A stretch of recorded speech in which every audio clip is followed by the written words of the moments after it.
Hi, and welcome to the Bioengineering Physiology Lab. This lab is used by upperclassmen students in the bioengineering program here at U of I. In this class, you complete hands-on and simulated experiments in both human and animal physiology. These provide you with a mathematical model for how the different body systems work. This course teaches you the basic understanding of the anatomy and physiology of the major human systems, such as the nervous, cardiovascular, endocrine, and renal systems. On top of this, students learn core concepts in writing scientific reports, how to work effectively in teams, and how to design and analyze experimental models. In this course, we use the BioPack software and system to capture and record data for various labs.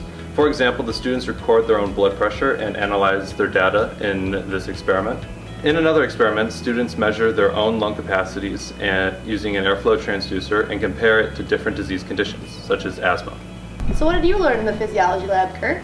Well, since I plan on going into grad school, I think the most valuable tool I learned was how to write scientifically, since that's going to be something I'm going to be doing for the next 5 years of my life.